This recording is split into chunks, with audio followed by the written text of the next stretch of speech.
Hello students, welcome to Magnet Brains Hindi. मेरा नाम है अवनीश त्रिपाठी। तो कक्षा 12 राजनीति विज्ञान का एक इंपॉर्टेंट चैप्टर पार्ट 3 समकालीन विश्व में अमेरिकी वर्चस्व यानी US hegemony in the contemporary world का ये जो इंपॉर्टेंट चैप्टर है जो क्लास 12 के लिए बेहद इंपॉर्टेंट है, इसका एक इंपॉर्टेंट पार्ट और इंपॉर्टेंट टॉपिक लेकर मैं आया हूं, एकात्मवाद का विकास। यानी कैसे पूरी दुनिया में अमेरिका का जो वर्चस्व है वो एकात्मवाद, यूनिलेटरलिज्म या आप कह सकते हैं कि एक ध्रुवता की तरफ बढ़ता चला गया, और कौन कौन सी वो प्रमुख घटनाएं घटी जिसने इसमें महत्वपूर्ण भूमिका निभाई, जैसे 9/11 का हमला, जैसे अफगानिस्तान प्रकरण, जैसे इराक का प्रकरण। तो ये 3 महत्वपूर्ण बिंदुओं पर हम बात करते हुए अमेरिका के संदर्भ में एकात्मवाद के विकास पर बात करेंगे। पर इससे पहले कि हम ये इंपॉर्टेंट टॉपिक डिस्कस करें, एक खास बात का ध्यान रखिएगा कि मैग्नेट ब्रेन्स हिंदी एक ऐसा प्लेटफॉर्म है जहां पर आपको कक्षा 7 से 12 तक की सारी शिक्षा बिल्कुल निःशुल्क दी जा रही है। यानी आप घर बैठे बिना किसी फीस या सब्सक्रिप्शन के अपनी सारी की सारी पढ़ाई यहां पर निःशुल्क कर सकते हैं। आपको कभी भी 1-2 चैप्टर पढ़ने के बाद फीस की बात नहीं कही जाएगी। आप यूपी बोर्ड से पढ़ते हो, बिहार बोर्ड से पढ़ते हो, मध्य प्रदेश बोर्ड से पढ़ते हो, आपकी सारी की सारी शिक्षा यहां पर आपको निःशुल्क दी जाती है। इसी महत्वपूर्ण जानकारी के साथ शुरू करते हैं ये इंपॉर्टेंट टॉपिक और समझने का प्रयास करते हैं कि एकात्मवाद का विकास क्या है।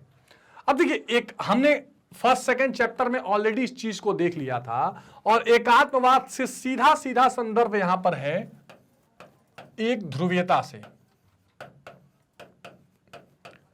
अच्छा, एक ध्रुवीयता और एकात्मवाद में थोड़ा सा यह है कि एकात्मवाद थोड़ा एक प्रोसेस की चर्चा यहां करेगा कि यह बात ठीक है कि 1991 में सोवियत संघ का विघटन हो गया, लेकिन इस विघटन से ही नहीं और कुछ ऐसे मुद्दे और घटनाएं घटी जिसने अमेरिका को उस समय से लेकर और कुछ समय तक खास करके एक इकलौती महाशक्ति के रूप में स्थापित किया। ठीक बात है। इस इकलौती महाशक्ति के रूप में स्थापित होने पर वो कई मोर्चों पर स्थापित हुआ, जैसे सैन्य मोर्चों पर यानी डिफेंस, आर्थिक, ठीक है, वैचारिक, ठीक, वैचारिक में खासकर उसका जो उदारवादी पूंजीवाद था, इस पर, इन विभिन्न मुद्दों पर वो लगातार अपने हेगमनी को स्थापित करता हुआ चला जा रहा था, और इसी की चर्चा यहां पर हम करेंगे जो एकात्मवाद के विकास की तरफ ले जाएगा पूरी दुनिया की पॉलिटिक्स को। अब देखिए, शीत युद्ध की समाप्ति के उपरांत अमेरिका आत्मविश्वास से भरे एक राष्ट्र के रूप में उभरा। क्यों ना उभरे? एक बहुत बड़ा जो आप कह सकते हैं कि दोनों वर्चस्व की लड़ाई 30-40 सालों से चल रही थी, जो अमेरिका को भी आर्थिक रूप से, सामरिक रूप से परेशान किए हुए थी, जहां पर एक दिशा नहीं दिखाई पड़ रही थी, शस्त्रीकरण की होड़ चल रही थी, वो अगर अगला पक्ष वहां सरेंडर कर गया तो इसमें आत्मविश्वास की कमी तो कोई होगी नहीं। यह जो पराभव की स्थिति से आधिपत्य या वर्चस्व की स्थिति में आ गया। पराभव की स्थिति मतलब देखिए, अमेरिका भी शस्त्रों के दौड़ में परेशान तो था ही, अमेरिका को भी चुनौतियां तो झेलनी पड़ ही रही थी। अब उस स्थिति से वो कहीं ना कहीं धीरे धीरे आधिपत्य के इलाके में आ गया, क्योंकि वहां पर क्या हुआ, अब धीरे धीरे उसका जो वर्चस्व है वो इकलौता एक कह सकते हैं ना कि बिल्कुल जिस तरह जंगल में शेर है उस तरह स्थापित होता चला गया। अब उसमें कुछ घटनाएं घटी, उसकी चर्चा हम करेंगे क्यों ऐसा हुआ। संयुक्त राज्य अमेरिका अपनी सैनिक सामर्थ्य में अन्य देशों से काफी आगे था। ठीक है। अब जब यह स्थिति बनी कि उसका एक शीत युद्ध की समाप्ति हुई, तो वहां पर संयुक्त राष्ट्र अमेरिका उस पर्टिकुलर मोमेंट पे सैन्य शक्तियों में काफी देशों से आगे था, और सैन्य शक्ति में आगे होना कहीं ना कहीं खासकर 1990 के आसपास, उस समय अपने आप में वर्चस्व को स्थापित करने के लिए एक शर्त थी, बहुत बड़ी शर्त थी। आज की स्थिति में स्थितियां बदली हैं, आज केवल सैन्य शक्ति नहीं बल्कि आर्थिक शक्ति ज्यादा इंपॉर्टेंट मानी जा रही है, लेकिन उस समय संयुक्त राष्ट्र सैन्य शक्ति जो सबसे बड़ी थी, सैन्य शक्ति, उसके द्वारा प्रतिरक्षा पर होने वाला व्यय अन्य सभी संयुक्त व्यय से अधिक है। तो उसने क्या किया, सैन्य खर्च और विशेष करके सैन्य अनुसंधान, इस पर वो बहुत बड़ा खर्च करता था। इस पर ये बहुत बड़ा खर्च करता था। इससे इसका जो पूरा जो आम वाला या जो जिसको कह सकते हैं आपकी हथियारों की रेस वाला बात था, वो बहुत तेजी से चल रहा था। उसके घरेलू बाजार का वृहद आकार और उसकी संसाधन विधि यह सुनिश्चित करते हैं कि कोई भी अन्य शक्ति संयुक्त राज्य से दुश्मनी मोल लेने की स्थिति में नहीं है। यह विशेष करके उस समय की दौर की और बात की जा रही है। तो तो उसका आपको पता है 50 राज्यों से मिलकर ये बड़ा पूरा बड़ा क्षेत्र बना हुआ है, तो उसका जो इंटरनल मार्केट है वो अपने आप में बड़ा है, और जो इसके साथ संबंधित देश थे वो भी ट्रेड करते थे। तो यहां पर आर्थिक और सैन्य दोनों रूप से ये मजबूत था। कुछ देशों ने उत्सुकता पूर्वक तो कुछ ने अनिच्छा से अमेरिका का अस्तित्व स्वीकार किया। यह हमने सेकेंड चैप्टर में भी डिस्कस किया कि देखिए हुआ ये कि 1945 से 1991 तक जो समाजवाद और पूंजीवाद की जंग चल रही थी, जब संयुक्त राष्ट्र संघ जब यूएसएसआर जो सोवियत संघ था उसका विघटन हुआ, तो उसमें से बहुत सारे देश जो बहुत दिनों तक विरोध में थे सोवियत संघ के, अमेरिका के, वो भी अब सोवियत संघ के अमेरिका के पीछे धीरे धीरे चलने लगे। आ रही बात समझ में? अमेरिका के जब पीछे चलने लगे तो कुछ इच्छा से कुछ अनिच्छा से, क्योंकि उनको भी तकनीकी रूप से आर्थिक रूप से अपने आप को विकसित करना था। ये बड़ा इंपॉर्टेंट रूप से वहां पर देखा गया। अब यहां पर एकत्ववाद के विकास के लिए मैं आपसे 3 तरह के महत्वपूर्ण घटनाओं की चर्चा करना चाहता हूं। ये वैसे तो बहुत सारी घटनाएं और कार्यक्रम थे, पर ये 1, 2, 3, अगर इन 3 घटनाओं का अगर आप जिक्र करें और इस पर बातचीत करें तो इससे स्थापित होगा कि किस तरह अमेरिकी वर्चस्व या अमेरिकी हेजमनी जो है वो स्थापित हुई। ठीक, ये 3 घटनाएं बहुत इंपॉर्टेंट है। अब ये 3 घटनाएं क्या क्या रही? पहली घटना रही अमेरिका द्वारा पनामा पर हमला। अब देखिए, आप समझिए, ये भी 1989-90 के आसपास की घटना पूरी चल रही थी। अब इसमें क्या हुआ कि अमेरिका को यह पता था कि सोवियत संघ धीरे धीरे कमजोर पड़ रहा है। अब सोवियत संघ कमजोर पड़ रहा है तो अमेरिका, जिस तरह आप ध्यान रखिए कि द्वितीय विश्व युद्ध खत्म होते होते भी उसने जापान पर बम गिराकर अपनी प्रभुत्व को दिखाने में देरी नहीं लगाई। उसी तरह उसने क्या किया, पनामा में एक निरंकुश शासन चल रहा था नोटिगा का, उसको बंदी बनाया और निश्चित किया कि अमेरिका शक्ति प्रयोग कर सकता है। यहां पर एक बार फिर अमेरिका ने यह स्थापित करने की कोशिश की कि मैं बहुत बड़ी शक्ति हूं और मेरी इतनी बड़ी शक्ति है कि हम कभी भी अपना वर्चस्व दिखा सकते हैं, और दुनिया देखती रही। पहला इस स्टेप ने बहुत बड़ा इसमें काम किया। दूसरा, 1990 के आसपास क्या हुआ कि सद्दाम हुसैन का इराक में शासन चल रहा था। वहां की जनता भी बहुत हाई मात्रा में असंतुष्ट थी वहां के शासन से। अब जब वहां के शासन से असंतुष्ट थी तो उससे ध्यान भटकाने के लिए ऐसा कहा जाता है कि इराक के शासक ने कुवैत पर हमला कर दिया, और कुवैत के शासक को जान बचाने के लिए भागना पड़ा सऊदी अरब के शरण में। इस स्थिति का फायदा अमेरिका ने उठाया। अमेरिका ये चाहता था कि इराक पर धावा बोले, वो चाहता था कि अपने जो उन्होंने इतने दिनों तक अपने शस्त्र अस्त्र और इस तरह के अनुसंधान किए वो दुनिया को दिखाने का मौका भी मिले। वो संयुक्त राष्ट्र संघ में प्रस्ताव लेकर गया कि भैया ये इराक का आक्रमणकारी नीति है, हमें इसका जवाब देना चाहिए। उस समय सुरक्षा परिषद ने भी ओके किया और इराक को आक्रमणकारी देश घोषित किया गया। आक्रमणकारी देश घोषित किया गया और अमेरिका ने 40 देशों के संयुक्त सेनाओं के साथ एक तरह से इराक पर हमला किया और शक्ति प्रदर्शन से कुवैत को मुक्त कराया। इसे फर्स्ट गल्फ वॉर या इसे कंप्यूटर वॉर का नाम भी दिया गया, कंप्यूटर वॉर। और इसके लिए जो ऑपरेशन चलाया गया उसका नाम दिया गया ऑपरेशन गल्फ स्टॉर्म। स्टॉर्म माने तूफान होता है, गल्फ कंट्रीज हैं वो। ऑपरेशन गल्फ स्टॉर्म नाम दिया गया। मैं कुछ ऑपरेशंस की चर्चा करूंगा, लिस्ट बाद में दे दूंगा आपको, वो आप ध्यान रखिएगा। अमेरिकी वर्चस्व को बताने के लिए उनकी चर्चा जरूरी है। अब यहां पर ही कंप्यूटर वॉर कहा गया। यहां पर अमेरिका ने अपने स्मार्ट बम्स, कंप्यूटर टेक्नोलॉजी, इन सारी चीजों का प्रदर्शन किया, इन सभी चीजों को दिखाया। ठीक है, आ रही बात समझ में? ये बड़ा इंपॉर्टेंट देखा गया और यहां से एक बार फिर अमेरिका की जो शक्ति प्रदर्शन थी वो बहुत खुले तरीके से देखने को मिली पूरी दुनिया के सामने। तीसरा पार्ट है सोवियत संघ का विघटन, जिसको अंग्रेजी में कहते हैं डिसइंटीग्रेशन ऑफ यूएसएसआर।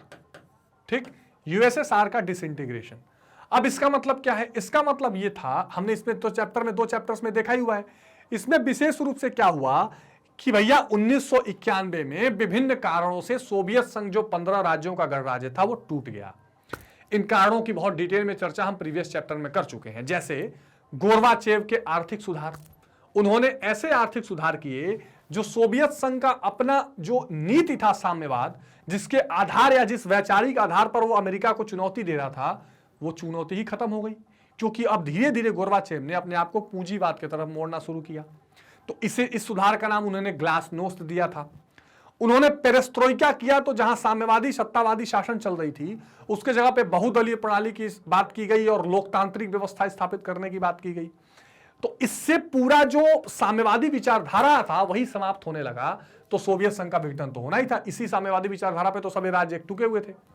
उसके अलावा जो 15 राज्य टिके हुए थे उनमें भी आपस में भारी असंतोष था। उनको लग रहा था कि भाई हमारी स्थिति बहुत खराब हो रही है, हमें पश्चिमी देशों के साथ संबंध बनाना चाहिए, अमेरिका के साथ बनाना चाहिए, सोवियत संघ में टिकना ठीक नहीं है, इसलिए उन्होंने भी अपने आप को स्वतंत्र घोषित करना शुरू किया। रूस के लोगों को भी लग रहा था कि मध्य एशियाई देशों को लेकर हम झेल रहे हैं, बहुत पैसा खर्चा हो रहा है। तो इन विभिन्न कारणों से बर्लिन की दीवार गिरी, फिर उसके बाद से जो सुधार की नीतियां आई, उससे सोवियत संघ का विघटन हुआ और इसने असली वर्चस्व अमेरिका का स्थापित किया पूरी दुनिया में। और यहां से जो अमेरिका का वैचारिक विवर्चस्व था, यानी लोकतांत्रिक पूंजीवाद, यह भी पूरी तरह स्थापित होने लगा। यानी डेमोक्रेटिक कैपिटलिज्म जो है, क्या मतलब है पूंजीवाद का मतलब है जहां बाजार सब कुछ तय करेगा, सरकार के नियंत्रण में सब कुछ नहीं रहेगा। ये भी हमने चीजें डिटेल में देखी हुई हैं। अब ये जो 3 घटनाएं हैं, इन 3 महत्वपूर्ण घटनाओं से आप ये निष्कर्ष कर सकते हैं कि पूरी दुनिया में एकत्ववाद या एक ध्रुवीयता स्थापित हुई। हमारा ये चैप्टर ही है अमेरिकी वर्चस्व का। तो ये अमेरिकी वर्चस्व को स्थापित करने में उस समय के एक साथ 2-3 साल के अंदर की सारी घटनाएं थी, जिसने आगे भी कई घटनाएं ऐसी होंगी, पर उस समय तत्कालीन रूप से इन 3 घटनाओं ने अमेरिकी वर्चस्व को स्थापित करने में एक महत्वपूर्ण भूमिका निभाई। आगे बात क्लियर समझ में? ठीक है, आगे देखते हैं, अब डिटेल में चीजों को डिस्कस करेंगे। बिल क्लिंटन के समय, बिल क्लिंटन जो अमेरिका के राष्ट्रपति थे, बिल क्लिंटन के समय से ही अमेरिका की मुख्य इच्छा आर्थिक अधिकार और अर्थव्यवस्था को सुस्थापित करने में थी। देखिए, अर्थव्यवस्था को सुस्थापित करना भी जरूरी था, क्योंकि इस चीज को समझिए कि लंबे समय से सोवियत संघ के साथ टकराव की स्थिति बने रहने के कारण एक बड़ा हिस्सा या बड़ा पैसा अमेरिका को भी खर्च करना पड़ा था। उसके अर्थव्यवस्था पर भी दबाव तो बना ही हुआ था। केवल मात्र अर्थव्यवस्था से ने ही अमेरिकियों में आत्मविश्वास को बढ़ावा नहीं दिया, उसकी लोकप्रिय संस्कृति ने भी उसका साथ दिया। ये बहुत इंपॉर्टेंट है, मैंने आपको पहले भी इसका डिस्कस किया है। एक शब्द है सॉफ्ट पावर। अब होता क्या है कि अमेरिकियों ने धीरे धीरे, जब पूरी दुनिया उदारवादी पूंजीवाद की तरफ बढ़ने लगी और अमेरिका संबंध स्थापित होने लगा, मुक्त व्यापार की बातें होने लगी, तो पूरी दुनिया में अमेरिकी कल्चर बहुत तेजी से फैला। इसमें आप हॉलीवुड का आपने नाम सुना होगा। हॉलीवुड जो अमेरिकी पिक्चरें होती हैं वो दुनिया में फैली। इसमें जीन्स, नीली जीन्स संस्कृति,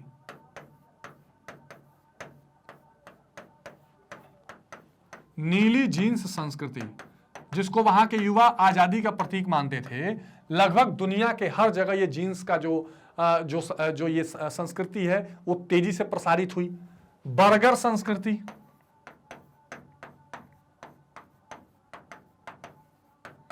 ठीक।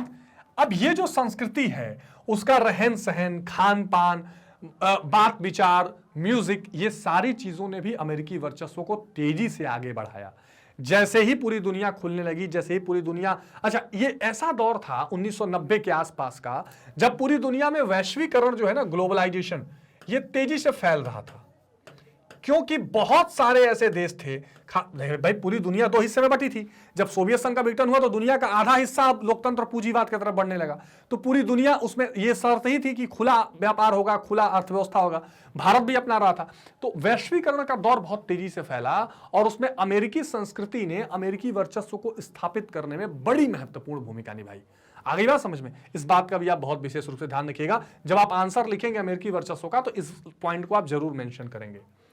इस विशिष्ट प्रभाव का जिम्मा अमेरिका ने अपने ऊपर ले लिया ताकि वो अपनी सर्वोच्चता को बनाए रखे। अंततः अमेरिका की अकेले वैश्विक रूप में पहुंच कायम हो गई, जिसका प्रसार प्रशांत एवं अटलांटिक तक, मध्य एवं लैटिन अमेरिका जिसको कहते हैं दक्षिण अमेरिकी देश जो हैं, जैसे Brazil, Bolivia, Uruguay, Peru, Argentina, ऐसे देश, ठीक, मध्य एवं दक्षिण एशिया के केंद्र भाग तक हो गया। यानी आप कह सकते हैं कि अमेरिकी वर्चस्व का क्या हो गया? सार्वभौमीकरण।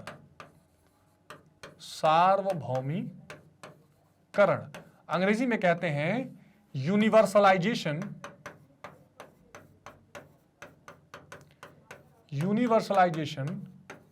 Of US hegemony. आगे बात समझ में? तो जो ये यूएस हेगमनी है इसका क्या हो गया, सार्वभौमिकरण होगा, पूरी दुनिया में ये धीरे धीरे फैलने लगा। क्लियर है, कोई कंफ्यूजन इसमें, डाउट नहीं है। अच्छा जी, सन 1991 से अमेरिका हर प्रकार की तटस्थ भूमिका निभा रहा है, चाहे वो उत्तरी आयरलैंड में शांति प्रक्रिया हो, 94 के बाद नाटो के आकार में वृद्धि हो, अफगानिस्तान में तालिबान विरोधी संघर्ष हो, इराक में सद्दाम हुसैन का तख्ता पलट हो, हर तरह से अमेरिका को आपको जो है प्रत्यक्ष अप्रत्यक्ष रूप से वहां पर आपको दिखाई पड़ेगा। हम एक एक चीजों को डिस्कस भी करेंगे।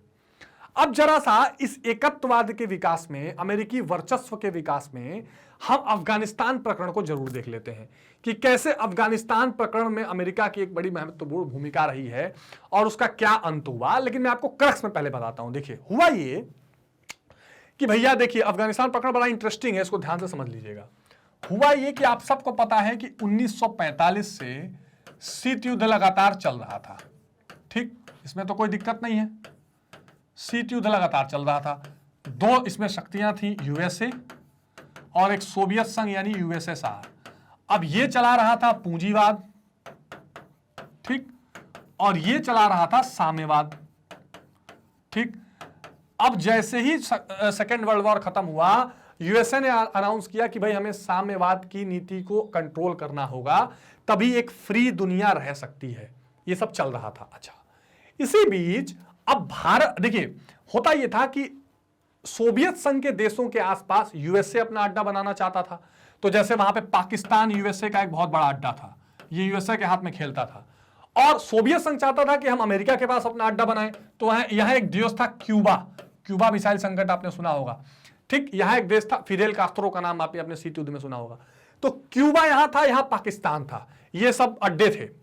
लेकिन एक देश ऐसा था जो अभी किसी के हाथ में खेल नहीं रहा था शुरू में, वो था अफगानिस्तान। अब इस देश की कहानी ऐसी है, ये देश हमेशा से जंग का मैदान बना रहा है या खींचतान में पिसता रहा है। आप मुगल काल में भी चले जाइए तो हुमायूं हो गए, अकबर हो गए, लगातार अफगानिस्तान और जो काबुल का आसपास का इलाका है उसको जीते रहने का प्रयास करते थे, क्योंकि उसके बाद हिंदू कुश पर्वत है और आगे के देश के साथ एक बॉर्डर बने, आगे की मध्य एशिया देशों के साथ बॉर्डर का काम वो करता था। अब अफगानिस्तान में क्या हुआ, पहले सोवियत संघ ने हस्तक्षेप किया और वहां लगातार तख्ता पलट हो रहा था, कभी कोई प्रधानमंत्री, कभी कोई राष्ट्रपति, मतलब कभी कोई हेड ऑफ द स्टेट बनता था। अब वहां पर सोवियत संघ के वर्चस्व वाला क्या हो गया, अभी हम उसकी कहानी देखेंगे। धीरे धीरे वहां एक ऐसा सत्ता स्थापित हुआ जो सोवियत संघ के हिसाब से काम कर रहा था या जो सोवियत संघ के आइडियोलॉजी को मानने वाला था।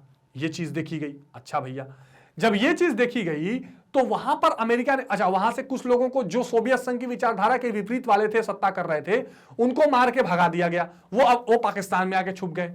अब अमेरिका ने क्या किया, उनको पकड़ा और उनको मुजाहिदीन बनाया, ठीक। मुजाहिदीन साहब आपने सुना होगा। उनको जिहाद के बारे में बताया कि तुम्हें अपने धर्म के लिए लड़ना चाहिए, अपने सत्ता के लिए लड़ना चाहिए। उनको यह लगा, अमेरिका को, कि अगर हम इनको मुजाहिदीन बना के लड़वाएंगे तो जो सत्ता अफगानिस्तान में सोवियत संघ का साथ दे रही है या जो सोवियत संघ का प्रभाव है, ये लोग जाके उसे कम करेंगे। और जन्म होता है किसका, अलकायदा का, ठीक। अलकायदा का जन्म कराया। इसका जो प्रमुख आपने आतंकवादी सुना होगा, ओसामा बिन लादेन, जिसे बाद में अमेरिका ने ही मारा, पहले इसने अमेरिका को ठोका, ठीक, ओसामा बिन लादेन। अब ये अलकायदा वाले लोगों को अमेरिका ने समझाया कि तुम ऐसा है, अफगानिस्तान में जाकर उनको उखाड़ो, सोवियत संघ के प्रभाव को कम करो और हम क्या करेंगे, बाद में तुम्हें सत्ता का मालिक बना देंगे, ठीक है। इसी बीच में वहां पर जो अफगानिस्तान के शिक्षित वर्ग के कुछ नौजवान थे, उन्होंने तालिबान नामक शासन बना लिया, संगठन बना लिया। तालिबान संगठन इसलिए बना लिया कि बीच में सोवियत संघ ने अपनी सेना भी वापस वहां से ले ली। जब सेना वापस ले ली तो तालिबान के लोगों को लगा कि अब तो कोई यहाँ पे है नहीं राज करने वाला, हम राज कर सकते हैं। तो तालिबान और अलकायदा लगातार प्रयास में रहे कि हमको सत्ता मिल जाए। लेकिन हुआ क्या, जैसे ही वहां पर अमेरिकी वर्चस्व बना, इन दोनों को अमेरिका ने ठेंगा दिखा दिया और वहां पर लोकतंत्र की स्थापना करवाने का प्रयास किया। बोला कि नहीं नहीं, तुम लोग सत्ता में नहीं आओगे, लोकतंत्र बनेगा, और हामिद करजई को राष्ट्रपति बनाया गया। हामिद करजई। अब भैया इन दोनों को लगा कि यार इसने तो, खासकर अलकायदा को लगा इसने तो बड़ा धोखा दिया, हमें इतने साल तक लड़वाया, हमने त्याग किया और लास्ट में हमें धोखा दे दिया। बस क्या था, उसके बाद 2001 में सितंबर में घुस के मारा इन्होंने, वर्ल्ड ट्रेड सेंटर पर हमला किया, 9/11 का हमला कर दिया। फिर जिरजिराया अमेरिका और ऑपरेशन इंड्यूरिंग फ्रीडम और सबको घुस घुस के खोज खोज के मारने का काम शुरू हुआ। तो ये था पूरा अफगानिस्तान वाला प्रकरण। अब इसको पॉइंट वाइज देखते हैं, ये बड़ा इंपॉर्टेंट है। लेकिन हां, इससे हामिद करजई को बनाने के बाद अमेरिकी वर्चस्व एक बार फिर स्थापित होता हुआ दिखाई पड़ा। ठीक है, अमेरिकी वर्चस्व स्थापित होना दिखाई पड़ा, लेकिन जब 9/11 का हमला हुआ तो पहली बार इस वर्चस्व को एक खुलेआम चुनौती भी मिलती हुई नजर आई। इस पर भी हम चर्चा करेंगे कि वो चुनौती कैसे थी और फिर उसका क्या परिणाम हुआ। ठीक बात। तो अब देखिए 19वीं शताब्दी में यानी 1800 से लेकर 19वीं तक अफगानिस्तान मध्य एशिया में नियंत्रण के लिए साम्राज्यवादी ब्रिटेन और जनवादी रूस के बीच लड़ाई का मैदान बन गया। मुगल काल में तो था ही, बाद में फिर अंग्रेजों से भी रूस लड़ता रहा, एंग्लो वार हुए, एंग्लो अफगान वार, कि वो अफगानिस्तान को कब्जा कर ले। और कई तरह के 39, 42, 78, 80 और 1919 में ये लड़ाई लड़ी गई, पर बहुत ज्यादा इसका कोई रिजल्ट नहीं निकला। सन 1953 से 63 के बीच मोहम्मद दाऊद ने प्रधानमंत्री के रूप में अफगानिस्तान में शासन किया। ठीक, सन 1963 में राजा जाहिर शाह ने दाऊद को बर्खास्त करके निरंकुश शासन की घोषणा की। देश से निकाले की सजा भोग रहे दाऊद ने 1973 में जाहिर शाह का तख्ता पलटा, खुद को अफगानी राज्य का राष्ट्रपति घोषित किया। अब देखिए ये सारी प्रक्रियाएं चल रही थी। तो इंटरनल कॉन्फ्लिक्ट जहां होगा वहीं बाहरी फायदा उठाएंगे। अब देखते रहिए। दाऊद को भी 5 वर्ष के अंतराल में सैनिक बगावत द्वारा पद से हटा दिया गया और 1978 में नूर मोहम्मद तरकई अफगानिस्तान के राष्ट्रपति बने। अब ध्यान से समझिए, यहां आए हैं नूर मोहम्मद तरकई और उन्होंने पड़ोसी सोवियत संघ के साथ घनिष्ठ संबंध बना लिए। अफगानिस्तान के बगल से ही वो तजाकिस्तान, उज्बेकिस्तान, पूरा सोवियत संघ वाला इलाका था, वो चालू हो गया। तो उन्होंने उनके साथ संबंध बनाए। सोवियत साम्यवाद का प्रभाव अफगानिस्तान में बढ़ने लगा। ये बस अब जहां साम्यवाद का प्रभाव बढ़ेगा वहां अमेरिका की चुरकी खड़ी हो जाती थी। उसे लगता था कि नहीं, हम साम्यवाद के प्रभाव को बढ़ने नहीं देंगे। ठीक, तो अब ये नूर मोहम्मद तरकई साम्यवाद के प्रभाव को बढ़ाने लगे अफगानिस्तान में। तरकई को हजीफुल्ला अमीन ने विस्थापित कर दिया और 4 माह बाद बबराक करमाल ने 1979 में उनका स्थान ले लिया। दिसंबर 1979 में सोवियत संघ ने अफगानिस्तान में सेना भेज दी, क्योंकि ये वो लोग थे जिन्होंने सोवियत संघ के समर्थन वाली सरकार नूर मोहम्मद को हटा दिया था। तो वहां सोवियत संघ ने अपनी सेना भेज दिया। अब राष्ट्रपति नजीबुल्लाह के विरोधियों ने वहां से भागकर पाकिस्तान के बलूचिस्तान में शरण ले ली। तो जो नजीबुल्लाह राष्ट्रपति थे, उनके जो विरोधी थे वो वहां से भागे और पाकिस्तान में जाकर छुप गए। अब अमेरिका ने यह सोचा कि जो अफगानी बबराक करमाल का विरोध कर रहे हैं उनको सैन्य सहायता उपलब्ध कराई जाए तो सोवियत प्रभाव को कम किया जा सकता है। तो अमेरिका ने देखा कि अभी जो सोवियत संघ का राज शासन एक तरह से वहां पे चल रहा है, जो बबराक है उनका जो विरोध कर रहे हैं, जो भाग के पाकिस्तान में छुपे हुए हैं सोवियत सेना के डर से, उनको सपोर्ट किया जाए और उनको लड़वाया जाए। प्रॉक्सी वॉर इसको बोलते हैं। तो इन्हें उन्होंने मुजाहिदीन कहा और अमेरिका द्वारा इनको जिहाद का पाठ पढ़ाया गया और उसके लिए प्रशिक्षित किया गया। आज जो जिहाद के नाम पे आतंकवाद आप बहुत सारा देखते हैं, इसमें अमेरिका की बहुत बड़ी भूमिका रही। तो जिहाद का पाठ पढ़ाया गया, उनको शिक्षा दी गई और बोला गया कि तुम्हें अपने धर्म और अपने देश की रक्षा के लिए लड़ना चाहिए, वगैरह वगैरह बातें की गई और इनको ट्रेंड किया गया। ठीक बात। अमेरिका ने चालाकी का प्रदर्शन करते हुए मुजाहिदीनों के समक्ष यह वायदा किया कि यदि वे सोवियत प्रभाव को समाप्त करें तो सत्तारूढ़ कर देगा। बस दिमाग लगा दिया अमेरिका ने। अमेरिका ने बोला कि अगर आप सोवियत संघ के समर्थन वाली जो सरकार वहां चल रही है उसको अगर आप वहां से हटाएं तो हम आपको क्या कर देंगे, सत्ता पर बिठा देंगे। अब सवाल यहां आएगा आपके सामने कि ये बताइए अमेरिका ये सब क्यों कर रहा था? अमेरिका डायरेक्ट क्यों नहीं हटा रहा था? अमेरिका अगर डायरेक्ट जाता तो सोवियत संघ की सेना से लड़ना पड़ता। तब जो शीत युद्ध है ना, जिसको आप कोल्ड वॉर कहते हैं, वो अब प्रत्यक्ष युद्ध में बदल जाता। यही तो बात है। शीत युद्ध इसीलिए कहा जाता है कि प्रत्यक्ष युद्ध नहीं हुआ, एक युद्ध जैसा माहौल हमेशा बना रहता था। चैप्टर 1 में हम देख चुके हैं इस बारे में। ठीक है। और दोनों सेनाएं इतनी मजबूत थी, दोनों देशों के सैन्य संगठन इतने मजबूत थे कि बहुत बड़ा विश्व युद्ध हो जाता। तो प्रॉक्सी वॉर लड़वाया जा रहा था। मुजाहिदीनों ने बड़े पैमाने पर हिंसा शुरू कर दी। अफगानिस्तान में सोवियत संघ के प्रभाव के समक्ष एक गहरी चुनौती उन्होंने प्रस्तुत करनी शुरू की। इसी समय करमाल सरकार की कमजोरी को देखते हुए सोवियत संघ ने सत्ता मोहम्मद नजीबुल्लाह को दे दिया। मुजाहिदीनों के बढ़ते प्रभाव के चलते जिनेवा समझौता के तहत 1989 में सोवियत संघ ने अफगानिस्तान से अपनी सेनाएं वापस बुला ली। देखिए बड़ी शक्तियां यही करती हैं, ध्यान दीजिए। 1989 में देख लीजिए आप जाके, वहां पर एक सरकार के समर्थन में एक सोवियत संघ खड़ी है। अचानक जिनेवा समझौता हुआ, सोवियत संघ कमजोर पड़ रही थी, मिखाइल गोर्बाचेव आ रहे थे, उनको इन चीजों में इंटरेस्ट नहीं था, सेना लेके वापस चले गए ज्यों का त्यों छोड़ के। आज देख लीजिए, 2 साल पहले अमेरिका ने लोकतांत्रिक व्यवस्था का सपोर्ट पे अपनी सेनाएं वहां रखी हुई थी। अचानक ट्रंप ने कहा कि अब हम सेनाएं नहीं रखेंगे, सेना लेके वापस चला गया। और जब वापस चला गया तो स्थिति क्या बनी, जब सेनाएं वापस चली गई तो आज देखिए वहां तालिबान का शासन हो गया। अब अफगानिस्तान से जब अपनी सेनाएं वहां से वापस बुला ली सोवियत संघ ने, तो यहां अमेरिका को मिल गया अपना वर्चस्व स्थापित करने का मौका और फिर यहां अमेरिका असली खेल कर गया। खेल क्या कर दिया कि जिसको बोला था कि सत्ता देगा, देने से इंकार कर दिया। सोवियत संघ द्वारा अफगानिस्तान से सेना वापसी के साथ अमेरिका ने मुजाहिदीनों से समर्थन वापस ले लिया और सत्तारूढ़ के वादे से मुकर गया। यही बस गलती क्या, देखो अमेरिका क्या था ना, अमेरिका हुआ, ब्रिटेन हुआ, ये लोग शुरू से गड़बड़ी करते हैं पर आइडियोलॉजिकली अपने आप को बड़ा सफेद दिखाते हैं। जिस समय ब्रिटेन पूरी दुनिया पर शासन कर रहा था ना, वो कभी नहीं बोलता था कि हम किसी को परेशान कर रहे हैं। वो बोलता था ये देश अपने आप को चलाने के काबिल नहीं है, इसलिए इन देशों की हम मदद कर रहे हैं, हमें यहां लोकतांत्रिक प्रक्रियाएं सिखा रहे हैं, भारत जैसे देश को बोलता था, इसलिए हम इनका शासन कर रहे हैं। इसी तरह अमेरिका को लगा कि भाई हम मुजाहिदीनों को कैसे शासन दे देंगे, हम तो लोकतंत्र के पुजारी हैं, तो हम जाते जाते एक ऐसी नजीर पेश करेंगे कि देखो हम कितना अच्छी व्यवस्था बना के गए हैं। तो अमेरिका की इस नीति से मुजाहिदीन नाराज हो गए और वे अमेरिका से बदला लेने के लिए सोचने लगे। इन मुजाहिदीनों ने संगठित होकर एक सामान्य मंच बनाया जिसे द बेस कहा गया, और यही द बेस बाद में इसका अर्थ हो गया क्या, इसको अरबी भाषा में अल कायदा कहा गया। और इस अल कायदा ने फिर शुरू की अपनी पूरी कूटनीति। इसी समय अफगानिस्तान के शिक्षित विद्यार्थियों ने भी देश का नेतृत्व करने के उद्देश्य से एक समूह बना लिया। वे जानते थे कि नजीबुल्लाह सरकार को अब सोवियत संघ का समर्थन प्राप्त नहीं है और इसको तालिबान कहा गया। तो जब वहां के शिक्षित लोगों ने देखा कि भैया यहां पर अब तो सोवियत संघ चला गया तो अब हम शासन कर सकते हैं, तो उन्होंने एक समूह बनाया तालिबान के नाम से।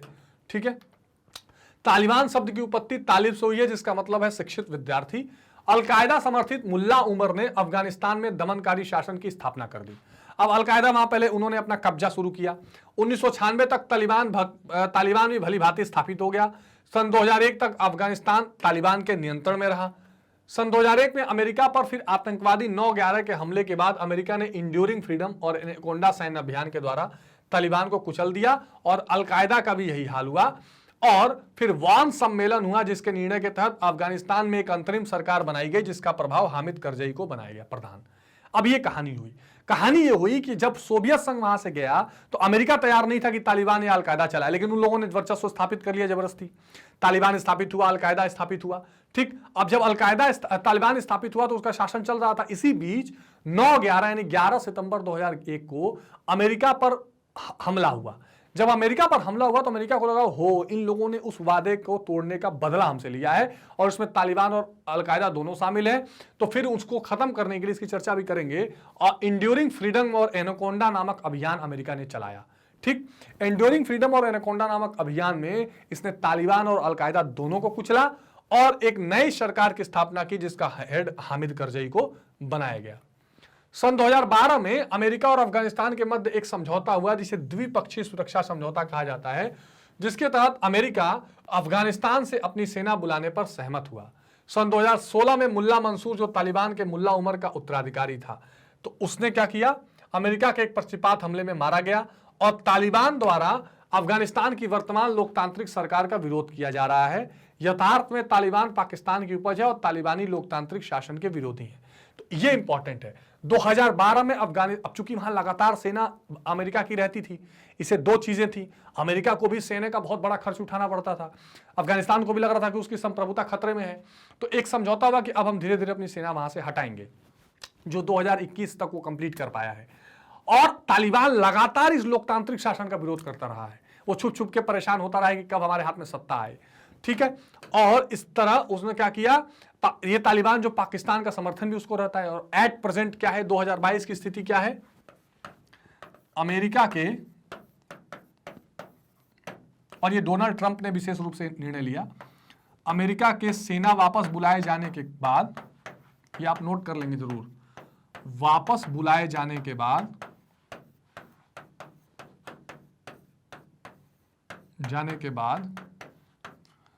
तालिबान पुनः सत्तारूढ़ हो गया है, सब कुछ कब्जा कर लिया उन्होंने, पुनः सत्तारूढ़ हो गया है। यानी इस समय अफगानिस्तान में फिर से तालिबानी शासन चल रहा है। यह स्थिति तालिबान के पूरे प्रकरण में आपको देखने के लिए मिलेगी। लेकिन वर्चस्व अमेरिका का हमेशा दिखाई देगा। जब उसने जो गेम चाहा खेला, बाद में सेना छोड़ के जाना था, छोड़ के चला गया, जो करना है करिए। तो ये आप पूरी कहानी समझ गए होंगे। एक तो ये अफगानिस्तान प्रकरण है जिससे आप अमेरिका के वर्चस्व की कहानी आपने देखी। अब हुआ कि एक और जिसकी पहली घटना मैंने चर्चा कर दी थी, उसके बारे में देख लीजिए। नई विश्व व्यवस्था, जो जॉर्ज बुश सीनियर थे, उन्होंने इसका नाम दिया एक नई विश्व व्यवस्था बनी। उस विश्व व्यवस्था में यह दिखाया गया कि अमेरिका ने अपना खुल के शक्ति प्रदर्शन किया, और वो था ऑपरेशन जो ये आपका डिजर्ट स्टॉर्म था, जो प्रथम खाड़ी युद्ध थी, जब इराक पर अमेरिका ने हमला किया।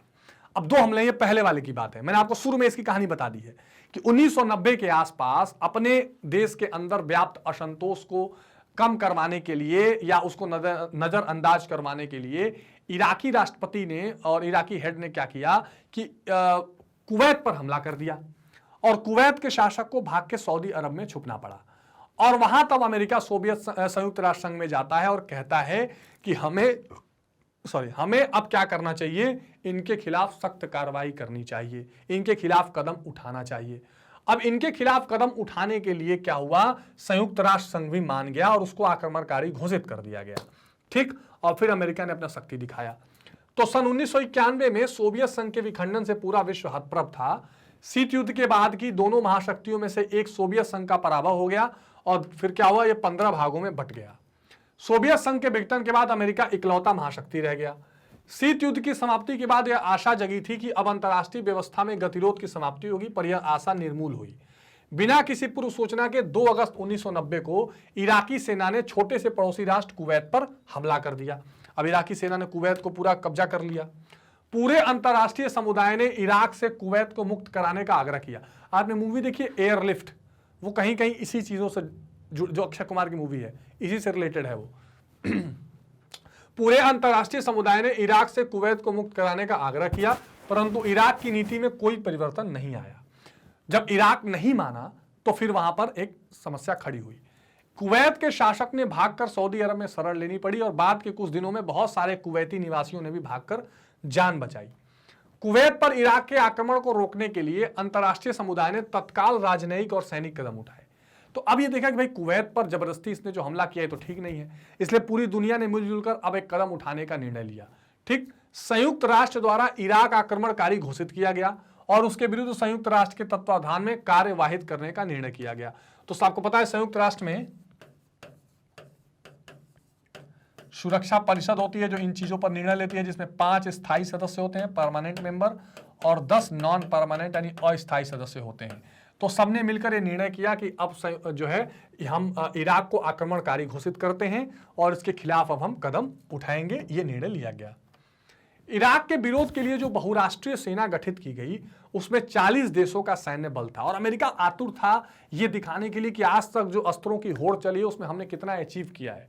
वो शक्ति प्रदर्शन करने के लिए एकदम बेताब था और 40 देशों को लीड कर रहा था। अमेरिका, इंग्लैंड, फ्रांस, सऊदी अरब, जर्मनी, कनाडा राष्ट्रों का सैन्य बल इसमें शामिल था, और प्रथम खाड़ी युद्ध ने विश्व राजनीति में अमेरिका के वर्चस्व को सुस्थापित कर दिया। इसलिए कर दिया कि इस खाड़ी युद्ध में इराक को बुरी तरह हराया गया, अमेरिका के भी सैनिक मारे गए। उसके बाद कुवैत को मुक्त कराया अमेरिका ने अपने लीडरशिप में। अच्छा, उस समय वैसे ही दुनिया अमेरिका के सामने झुक चुकी थी, सोवियत संघ का विघटन हो रहा था। कंप्यूटर युद्ध का संज्ञा दिया गया क्योंकि बहुत उच्च तकनीक का इस्तेमाल अमेरिका ने दिखाया, स्मार्ट बम्स की यूज को दिखाया, तो दुनिया इससे चकित रह गई, ठीक है। तो एक तो वो आधिपत्य अमेरिका का दिखाई दे दिया, ठीक है। अच्छा, दूसरा attack on world trade centre. अब ये एक ऐसी घटना थी जिस घटना ने अमेरिका के वर्चस्व को भी दिखाने का मौका दिया और अमेरिका के वर्चस्व को चुनौती भी प्रस्तुत की। हालांकि हम अफगानिस्तान मैटर से ऑलरेडी इसके बारे में बात कर चुके हैं, लेकिन इस पे हम थोड़ा सा लास्ट मोमेंट जरूर डिस्कस करेंगे। अब हुआ क्या कि हमने चर्चा की कि अफगानिस्तान में अलकायदा और तालिबान ने शासन किया, लेकिन वो अलकायदा खास करके नाराज थी। तो 11 सितंबर 2001 को अमेरिका के 3 महत्वपूर्ण बिंदुओं पर, 3 महत्वपूर्ण स्थानों पर हमला हुआ। इन स्थानों के बारे में जानकारी बहुत जरूरी है, क्योंकि उससे आपको पता चलेगा कि उस हमले से दिखाना क्या चाहते थे लोग। एक हमला हुआ वर्ल्ड ट्रेड सेंटर, ठीक। एक हमला हुआ पेंटागन जो वर्जीनिया में है, ठीक। अब एक हमला हुआ कांग्रेस जो वहां की संसद है उसकी बिल्डिंग पर।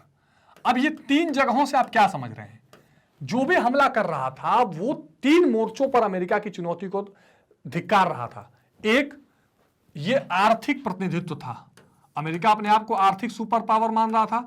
तो उसके आर्थिक वर्चस्व पर कहीं ना कहीं हमला करने का प्रयास किया गया जब वर्ल्ड ट्रेड सेंटर की बिल्डिंग पर हमला हुआ ये कि 4 विमान थे उसमें प्राइवेट, और ले जाके उसको अपहरणकर्ताओं ने ले जाके उसको घुसा दिया उस क्या नाम है बिल्डिंग में।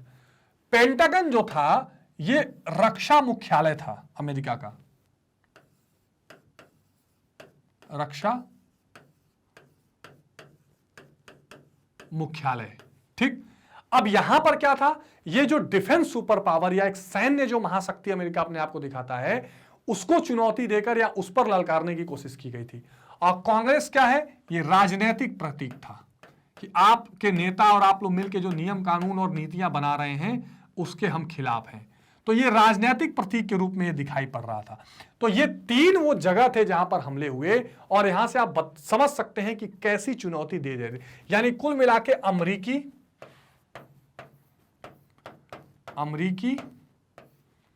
आर्थिक, राजनीतिक एवं सैन्य वर्चस्व को चुनौती,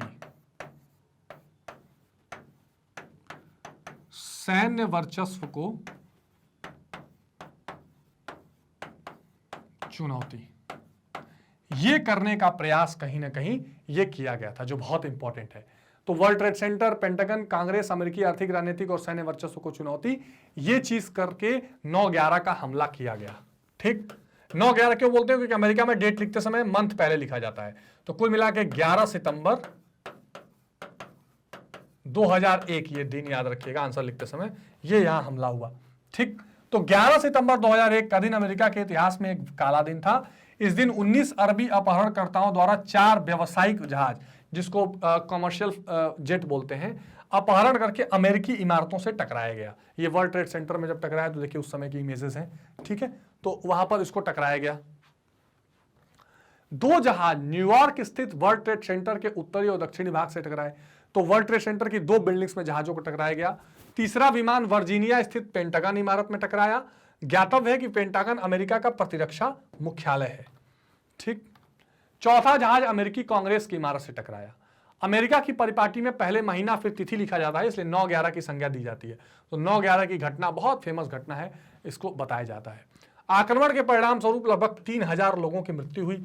अब अमेरिका जब से पैदा हुआ है 1776 से, तो वो लोकतंत्र है ही, तब से लेकर अब तक ये सबसे बड़ा हमला एक तरह से था अमेरिका पर। इतनी बड़ी चुनौती कभी दी नहीं गई थी। ज्ञातव्य हो कि अमेरिका के जन्म के बाद से यह अमेरिका पर सबसे बड़ा आक्रमण था। कुछ विद्वान यह मानते हैं कि 9/11 की घटना अमेरिकी आधिपत्य के समक्ष एक गंभीर चुनौती थी। ठीक बात है।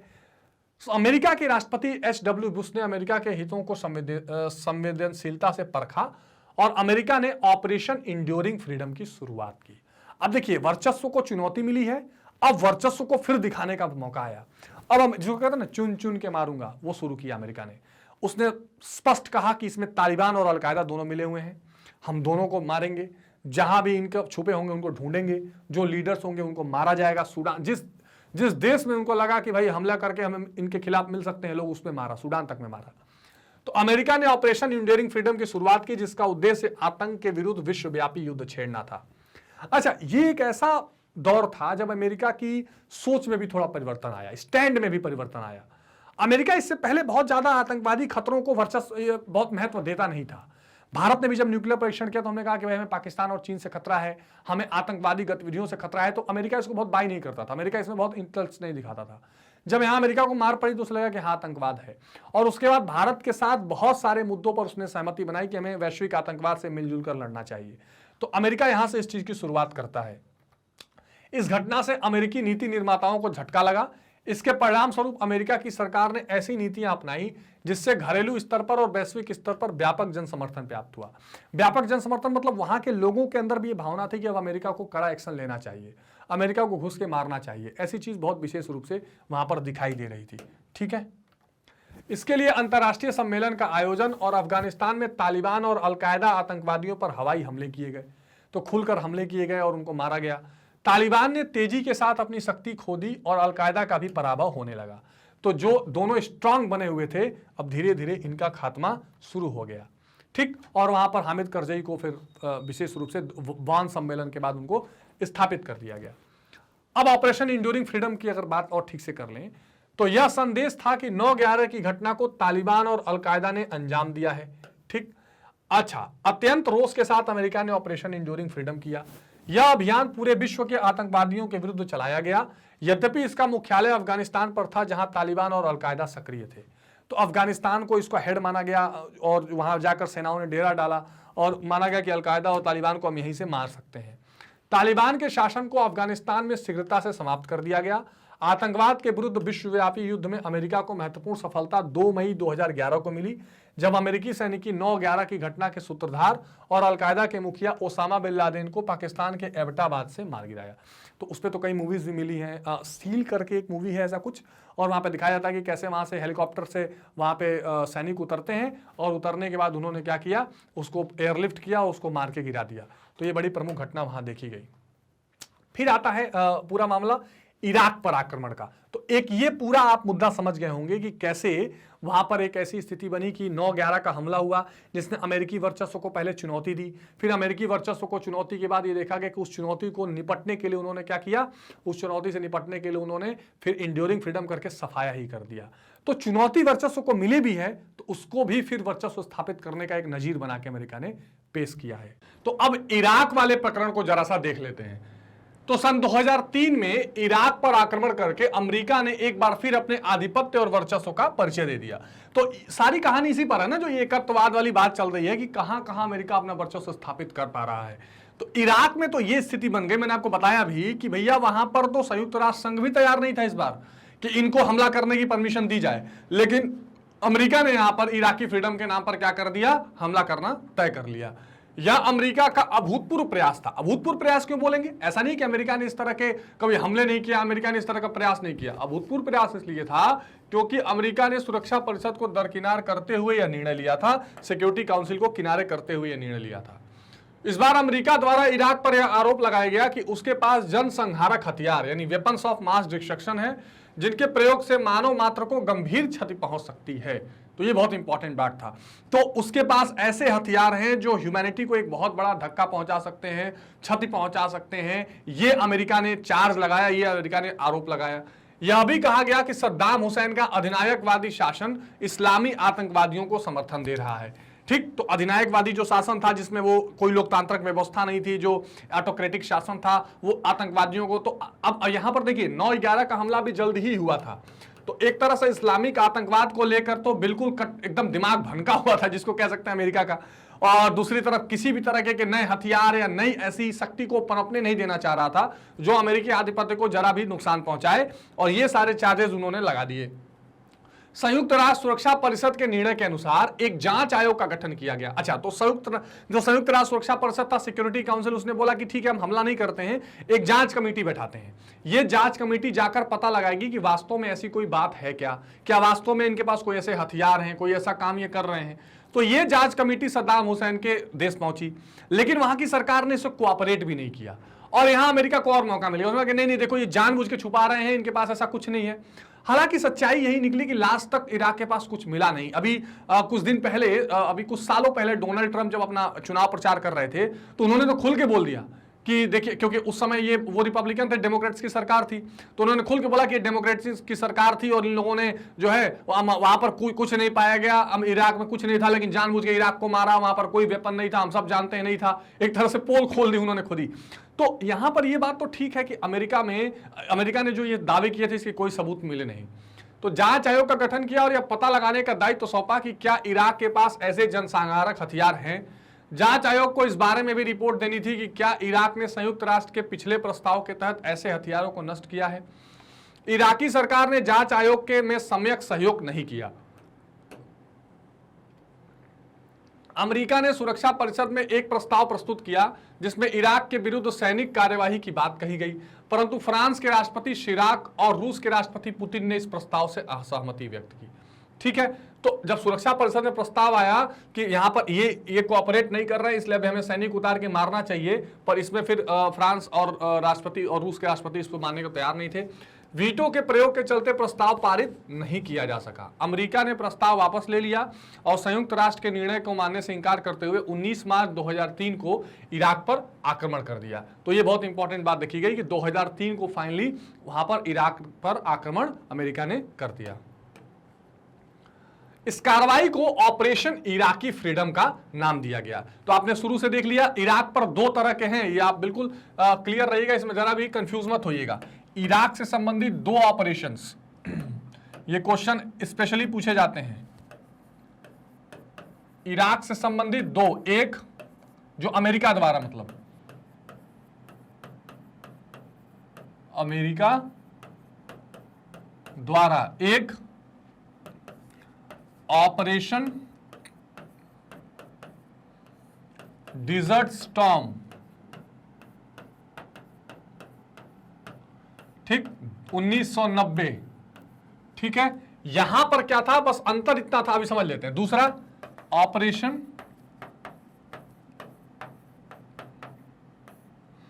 इराकी फ्रीडम 2003। अंतर इतना था, दोनों अमेरिका के द्वारा था, दोनों इराक पर था, पर यहां सुरक्षा परिषद की यहां पर स्वीकृति थी, यहां सुरक्षा परिषद की कोई स्वीकृति नहीं थी। आगे बात समझ में? तो 1990 2003 ये दो आपको घटनाएं दिखाई पड़ेंगी। एक में सुरक्षा परिषद की स्वीकृति थी, एक में सुरक्षा परिषद की स्वीकृति नहीं थी। यह आपको बहुत विशेष रूप से दिखाई पड़ जाएगा। तो ये ऑपरेशंस का नाम आप ध्यान रखेंगे, इससे आपको कोई इसमें कोई कंफ्यूजन नहीं होनी चाहिए। तो अमेरिका ने जिस सेना के साथ इराक पर आक्रमण किया था उसमें 40 देशों का सैन्य बल था। स्वयं अमेरिका के 1 लाख सैनिक इसमें शामिल थे। तो ये देखा गया इसमें महत्वपूर्ण रूप से। अब आक्रमण के कई कारण थे। एक, सद्दाम हुसैन के शासन का अंत करना, ठीक। तो इन्होंने बोला कि जैसे ऑपरेशन इराक की फ्रीडम दिया ना, उसे बोला इराक भी परेशान है इस शासन से, हम इसको आजादी दिलवा देंगे, तो सद्दाम हुसैन के शासन को अंत करें। इराक के अच्छा, सद्दाम हुसैन से तो पुरानी दुश्मनी भी थी अमेरिका को। इराक के जनसंहारक हथियारों का पता लगाना और उन्हें नष्ट करना, देश में छिपे आतंकवादियों को पकड़ना तथा उनका सफाया करना, विस्थापित लोगों को मानवीय सहायता पहुंचाना, इराक के तेल क्षेत्र और संसाधनों को सुरक्षित रखना तथा इराक में प्रतिनिधिकारी लोकप्रिय शासन की स्थापना करना। अब ये प्रतिनिधिकारी लोकप्रिय शासन यानी सीधे रूप से यहां पर बात हो रही थी लोकतंत्र की, ठीक, ये ध्यान रखिए। कुल मिलाकर अमेरिका चाहता था कि ऐसा शासन हो जो उसके हाथ में रहे, हमेशा कठपुतली रहे। तो ये 4-5 चीजें तो थी प्रत्यक्ष रूप से।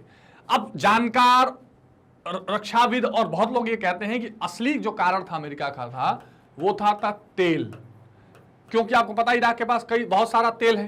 तो इराक के पास जो ये तेल के कुएं, तेल के संसाधन था, वो चाहता था कि इस पर इनडायरेक्टली हमें कब्जा मिल जाए, हम इसको अपने अनुसार चला सकें। दिनांक 9 अप्रैल 2003 अर्थात आक्रमण 19 मार्च 2003 के 20 दिनों के भीतर ही इराक धराशायी हो गया। युद्ध में अमेरिका के भी 3000 सैनिक मारे गए। इराक को जान माल का बड़ा नुकसान हुआ और एक अनुमान के अनुसार 50,000 भी इराकी मारे गए। तो बहुत सारे लोगों की इसमें हत्या हुई। इराक को पूरे एक तरह से तहस नहस कर दिया, तोड़ दिया गया और बहुत बुरी हालत इस स्थिति में देखने को मिली थी। इराक पर अमेरिका का आक्रमण आतंक के विरुद्ध अमेरिकी कार्रवाई का हिस्सा था। ज्ञातव्य हो कि इराक में कोई भी जनसंहारक यंत्र नहीं पाया गया। ऐसा माना जाता है कि अमेरिका के स्रोतों के संरक्षित करने, अमेरिका तेल के स्रोतों को संरक्षित करने इराक में अपने मन मुताबिक शासन की स्थापना करना चाहता था। तो तेल का आवागमन होता रहे, अपने हिसाब से तेल का ट्रेड चलता रहे और एक ऐसी शासन की स्थापना हो जो अमेरिका के मन मुताबिक चले, ये कहीं ना कहीं अमेरिका के बैक ऑफ द माइंड में चल रहा था और इसी के लिए लगातार वो प्रयासरत था। ठीक है, तो ये एक बहुत इंपॉर्टेंट पॉइंट्स हमने देखे। इसमें हमने बहुत विशेष रूप से उन 3-4 घटनाओं के बारे में देखा जो घटनाएं अमेरिका के आधिपत्य को, वर्चस्व को स्थापित करके एकत्ववाद का विकास या एक ध्रुवता के विकास या एक ध्रुवता का परिचायक बनने का कारण बनती है। चाहे वो गल्फ वॉर हो, चाहे वो इराक का दूसरा हमला हो इराक पर, चाहे वो इंड्यूरिंग फ्रीडम हो, इस तरह के बहुत सारे वर्चस्ववादी काम अमेरिका करता रहा है और समकालीन विश्व राजनीति में एकत्ववाद के विकास में भूमिका निभाता रहा है। ठीक है, तो आपको ये टॉपिक ठीक से समझ में, थोड़ा लंबा टॉपिक है पर बहुत इंपॉर्टेंट है, सारी चीजें आ गई हैं। आपको ये कैसा लगा, कैसे आप समझे, इसको आप कमेंट बॉक्स में बताइए। कोई प्रॉब्लम या डाउट हो वो भी कमेंट बॉक्स में लिख दीजिए। एक बात का और ध्यान रखिए कि मैग्नेट ब्रेन्स एक ऐसा प्लेटफॉर्म है जहां पर आप ये सारी चीजें, यानी कि इंग्लिश मीडियम में सारा एजुकेशन, हिंदी माध्यम में 7 से 12 तक, IIT JEE competition examination, NEET, ये सारी चीजें आप बिल्कुल निःशुल्क यहां पढ़ सकते हैं। चाहे आप हमारी वेबसाइट से पढ़ें, हमारे एप्लीकेशन से पढ़ें, या आप हमारे यूट्यूब मंच पर जैसे पढ़ रहे हैं वहां से पढ़ें। ना आपको कोई सब्सक्रिप्शन लेना है, ना कोई कूपन कोड चाहिए, 100% ये फ्री है। हाँ, नए नए क्या क्या अपडेट्स आ रहे हैं हम आपके लिए और क्या क्या नया ला रहे हैं, इसके लिए आप हमारे फेसबुक, इंस्टाग्राम, ट्विटर, टेलीग्राम से जुड़ सकते हैं और अपने सारे डाउट्स क्लियर कर सकते हैं और वहां पर सारे नए अपडेट्स पा सकते हैं। आपको सिर्फ एक काम करना है, कमेंट करिए, लाइक, शेयर और सब्सक्राइब करिए ताकि हम ज्यादा से ज्यादा वीडियोस आप तक लेकर आते रहें। तो मिलते हैं स्टूडेंट्स अगली वीडियो में नए कंसेप्ट के साथ। तब तक अपना बहुत ध्यान रखिए। Take care, bye bye.